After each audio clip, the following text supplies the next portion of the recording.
not a bad day at work, with the exception of falling off my skateboard. That kind of sucked. But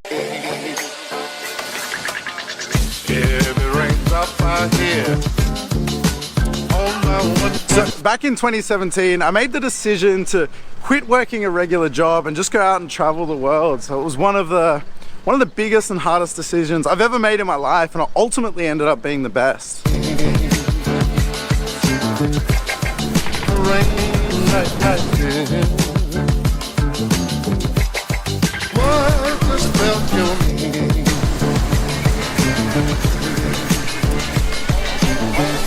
Stop. So I'm very fortunate to now be in the position I'm in and making these videos on YouTube and earning a fantastic living. But honestly, when I left back in 2017, I didn't really know what I was going to do. I figured I'd just figure it out. At that time, I'd been working in hotels and kind of on the management and corporate side of things, and I was earning great money, but I would look at the people around me, you know, my bosses and the people above me, and I thought, like, I don't want to be them, you know, I didn't want their life. I had this overwhelming desire to travel and live a different kind of lifestyle.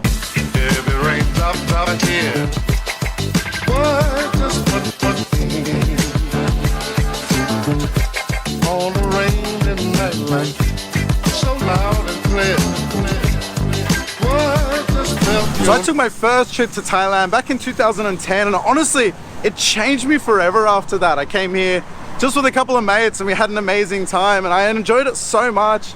I ended up coming back. I think I've been here sort of 7 or 8 times before actually living here, and as well as traveling to a bunch of other countries as well.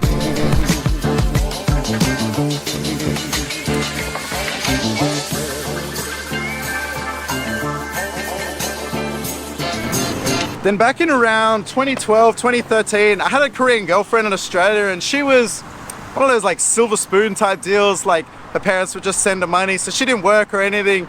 But the interesting thing was she was not at all materialistic. She had this sort of endless supply of money, but wouldn't waste it doing things like going shopping or doing fancy things. She wasn't into any of that. She'd just take pleasure in like going and hanging out at a cafe or going to a restaurant for lunch. And she lived a really simple life. And I just remember thinking, man, this girl's got it all. And that's when I started to realize that time is probably the most precious currency, to me anyway. It's funny, when I would hear her and her friends talk about like what the time was, they would round off to the nearest hour, because like the minutes, it didn't seem to matter to them. So if it was like sort of 1:15, they'd just call it 1 o'clock, or if it was, you know, 10 to 2, they'd just say 2 o'clock, because that's the nearest hour. And if you don't have any appointments or anything you have to be doing, then I guess that kind of makes sense. I just remember being so envious of that as I was working like a 40-50 hour week each week.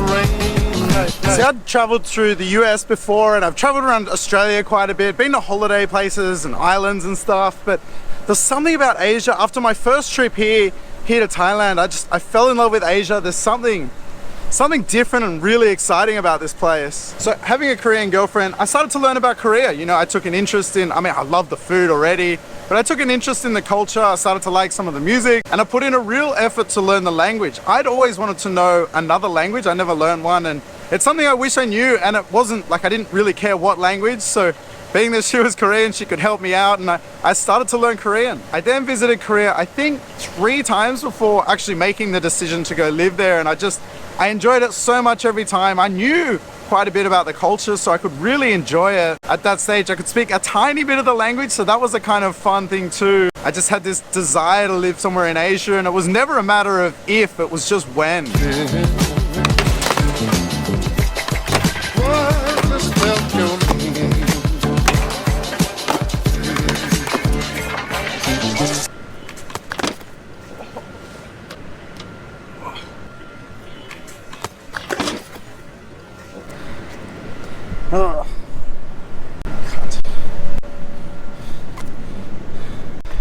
Oh. Took a decent one there. So it's funny, all the dangerous things I never seem to fall, and then whenever I'm doing something, this is basically like one of the easiest things here. I mean, I should have checked first. All right, straight back on the horse. Let's get this done.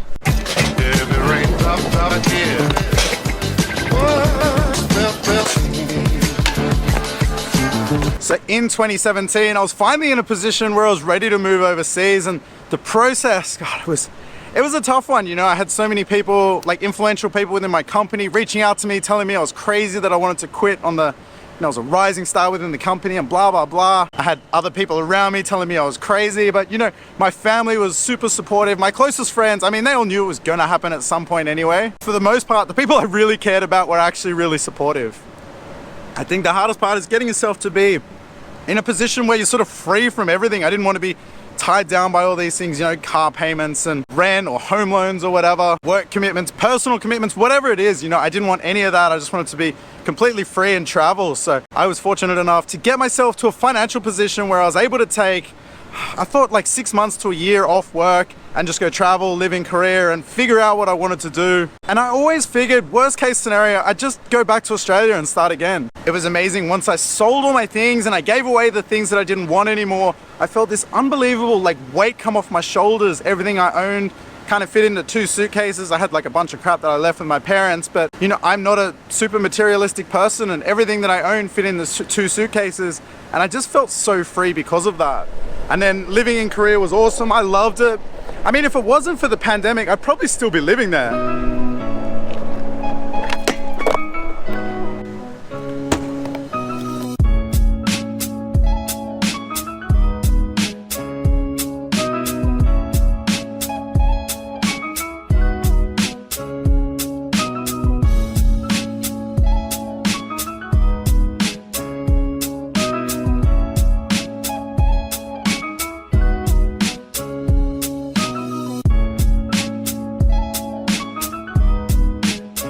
So that wasn't my PowerVision drone. This is my DJI Mavic Mini 1. This is what I use, or what I used to use. I just wanted to use this after using the PowerVision one for the last few days to kind of compare. This thing really struggles with signal interference here. In Bangkok, in a big city, there's a lot going on, but it's really hard to fly it very far away from where I actually am. In Korea, I lived there for 2.5 years and I did all sorts of things. I did various odd jobs. I did, you know, videos for other people. I helped people with some commercial stuff. I worked in a pizza restaurant for a little while, which was quite fun. And then I started doing like some light acting work and extra work, like TV and movie stuff. And that was a whole lot of fun. There's a real demand for white guys over there in TV and movies. So I got a ton of work, which was great. It was easy work, fantastic money. And I had a whole lot of fun doing it.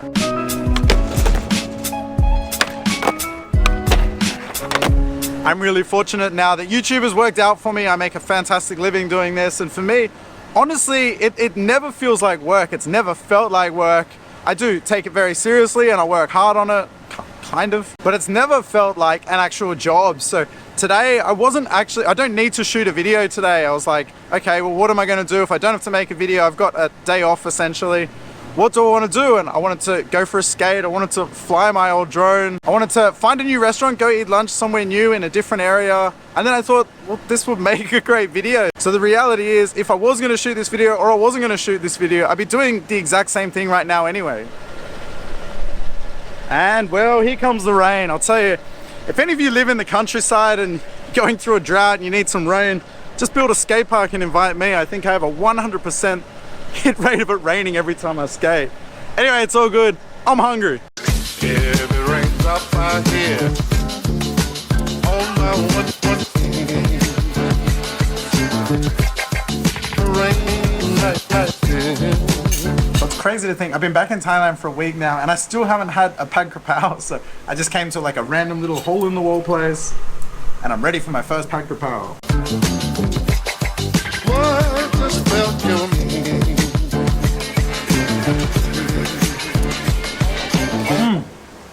Oh yeah. Oh, I missed out. Stop. Thank you, bye-bye. Oh yeah, awesome lunch. Bye.